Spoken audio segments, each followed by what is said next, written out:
Καλησπέρα και από μένα. Ονομάζομαι Παναγιώτης Χρήστου. Είμαι αγώφητος του Τμήματος Μηχανολόγων Μηχανικών του Γενικού Μετσόβιου Πολυτεχνείου και θα σας παρουσιάσω μια μελέτη για ένα συμπαραγωγικό σύστημα ψέλης καυσίμου και τη μικροστροβίλη με χρήση φυσικού αερίου.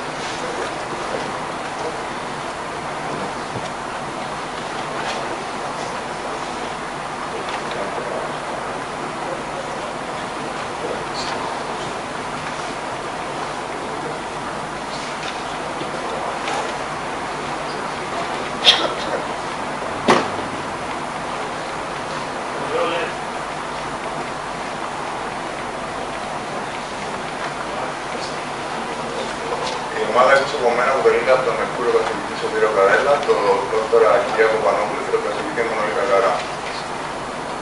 Λοιπόν, ποια ήταν τα κίνητρά μας για να αναπτύξουμε αυτό το σύστημα? Πρώτον, η εξοικονόμηση πρωτογενούς ενέργειας με ταυτόχρονη παραγωγή δύο προϊόντων ή τριών, αν θέλετε, ηλεκτρισμού, θερμότητας και ψύχτης.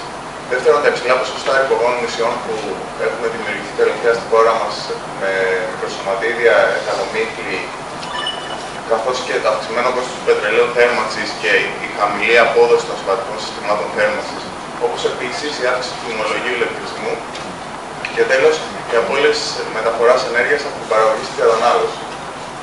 Έτσι, οδηγούμαστε στους στόχους αυτού του συστήματος, που είναι υψηλή βαθμή απόδοσης, ένας ηλεκτρικός της τάξης του 55 με 65% και ένας παραγωγικός της τάξης του 80 με 90%.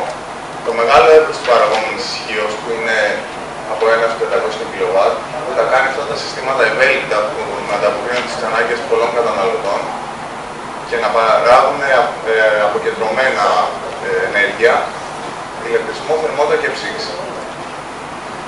Εδώ, αν θέλετε, έχουμε ένα ανταγωνιστικό σύστημα της μονάδας που προτείνουμε εμείς. Είναι το PowerTherm, είναι της Spilling Energy Systems που λειτουργεί της δύο ξενοδοχεία στη Θεσσαλονίκη, με μηχανή εσωτερικής καύσης. Τα πλεονεκτήματα της δικής μας μονάδας είναι ότι έχουμε πολύ χαμηλή εκπομπή ρήπων και μικροσωματιδίων, σχεδόν αθόρυβη λειτουργία και τα μεγάλα εύρη ισχύως, όπως βλέπουμε, ηλεκτρικής και θερμικής. Και επίσης έχουμε δυνατότητα αποθήκευσης ενέργειας με την εισαγωγή κάποιων υλικών αλλαγής φάσης.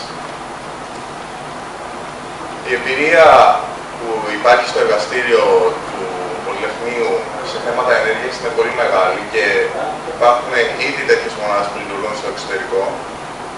Οπότε πιστεύουμε ότι με το ευνοϊκό νομικό πλαίσιο που υπάρχει στην ελληνική αγορά για την κλιματική αλλαγή και τις μονάδες παραγωγής ηλεκτρισμού και θερμότητας υψηλής ισχύως, πιστεύουμε ότι μια τυποποίηση της μονάδας μας σε βάθος τριετίας, καθώς και η εγκατάσταση 20 μονάδων σε βάθος δεκαετίας, ίσως ακούγεται λίγο φιλόδοξη, αλλά μπορεί να είναι και πραγματοποιήσιμη. Στη συνέχεια παρουσιάζεται η τεχνική ανάλυση, στην οποία δεν θα σταθώ πολύ. Απλά να πω αυτά είναι οι αρχικές συνθήκες που δόθηκαν για την προσωμείωση του συστήματος που έχουμε κάνει και βασίζονται σε πραγματικές συνθήκες λειτουργίας παρόμοιων μονάδων που λειτουργούν ήδη. Και εδώ είναι τα αποτελέσματα της προσωμείωσης, που είναι παράγουμε 350 kW ηλεκτρικά και 160 kW θερμικά, με έναν βαθμό απόδοση ηλεκτρικό 65% και συμπαραγωγικό 20%. Αυτή είναι η εγκατάστασή μας. Αποτελείται από μια κυψέλη καυσίμου, ένα μικροστρόβιλο, ένα προθερματήρα, έναν αμορφωτή καυσίμου για το φυσικό αέριο, μια αντλία. Αυτά είναι τα βασικά στοιχεία. Η ηλεκτρική ενέργεια παράγεται φυσικά από την κυψέλη καυσίμου και το μικροστρόβιλο, ενώ η θερμική ενέργεια παράγεται λόγω της υψηλής θερμοκρασίας των αερίων εξόδου.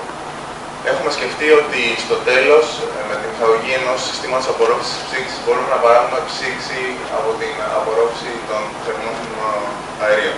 Δίπλα φαίνεται μια παρόμοια εγκατάσταση της Siemens που λειτουργεί ήδη και βλέπουμε ότι ο όγκος που καταλαμβάνει είναι περίπου στον όγκο ενός μικρού δωματίου.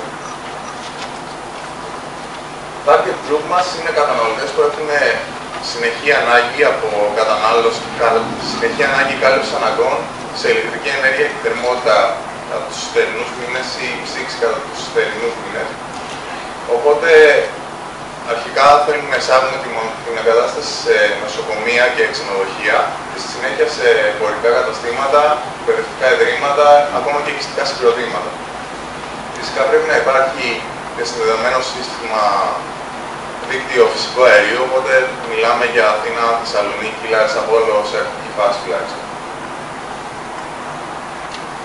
Και βέβαια το πιο σημαντικό είναι το τι θα επιλέξει ο κάθε επενδυτής. Το να είναι αυτοπαραγωγός, καλύπτοντας όλες τις ενεργειακές του ανάγκες από αυτή τη μονάδα και να πουλάει μόνο το 20% της περίφημης ενέργειας, ή να είναι παραγωγός, πουλώντας όλη την ενέργεια που παράγει με αυτή τη μονάδα και πουλώντας σε μια τιμή, μέση τωρινή τιμή, 170 ευρώ τη μεγαβατόρα την ηλεκτρική και αγοράζοντας από το δίκτυο με μια μέση τιμή 80 ευρώ ανά μεγαβατόρα ηλεκτρική.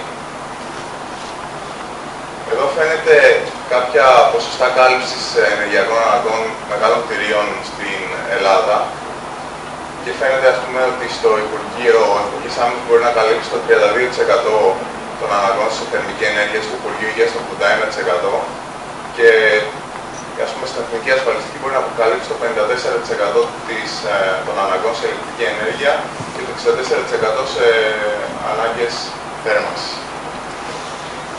Εδώ είναι τα οικονομικά στοιχεία που έχουμε χρησιμοποιήσει για την ανάλυση. Είναι πολύ συντηρημένα, δεν θα καθίσω εδώ. Απλά θα πάω στα αποτελέσματα.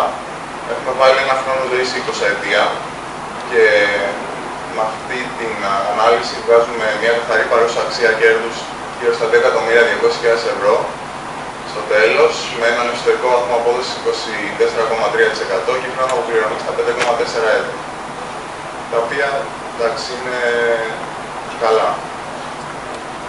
Εδώ γίνεται μια ανάλυση ευαισθησίας γιατί τα κόστη εξαρτώνται από τους προμηθευτές κάθε φορά, οπότε υπολογίσαμε ότι το κόστος κυμαίνεται από 3.500 έως 4.500 ευρώ ανά κιλοβατόρα.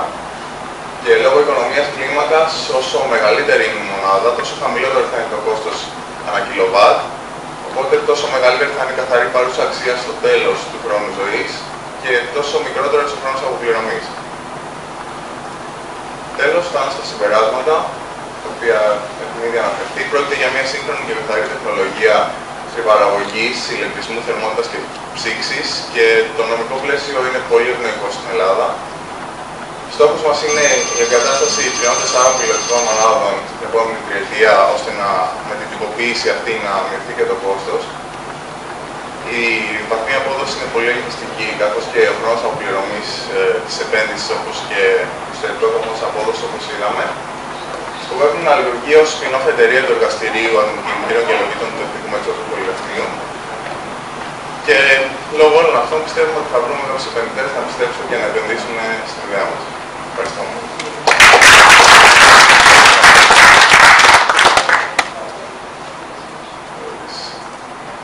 Ρήπανση δημιουργική είναι κατά τη διάρκεια όλης της διαδικασίας.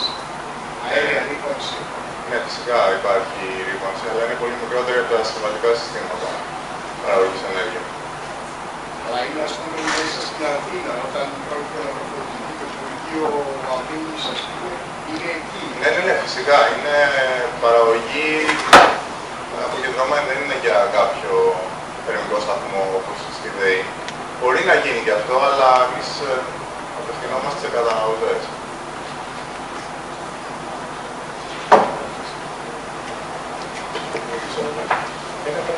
Ποιο είναι το ανταγωνιστικό σας πλεονέκτημα, δηλαδή σε σχέση με τον ανταγωνισμό που υπερέχεται με τον υπάρχον? Εννοείται για την ελληνική αγορά πάντα. Γιατί στο εξωτερικό υπάρχουν ήδη μονάδες που λειτουργούν. Δεν ανταγωνίζεται και αυτός, δηλαδή. Ένα υπουργείο, για παράδειγμα, που είπατε, είναι στο σημείο ότι δεν μπορεί να αγοράσει κάλλιστα στο εξωτερικό, άρα είναι ανταγωνιστικό σχέδιο. Ναι, φυσικά. Άρα ποιο είναι το πλεονέκτημά σας σε σχέση με αυτό, σε σχέση με κάθε εφιστάμενη λύση?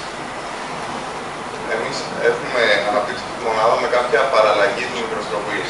Δηλαδή αυτή η μονάδα που είδαμε τη Siemens είναι όλα στη σειρά της μικροστροφής. Έχουμε βγάλει από εκεί τα λαμοκαύσεις και τον έχουμε βάλει πιο μετά για να αυξήσουμε το βαθμό απόδοσης. Αυτό έδειξε στην προσωμείωση ότι αυξάνει το βαθμό απόδοσης γύρω στο 5%.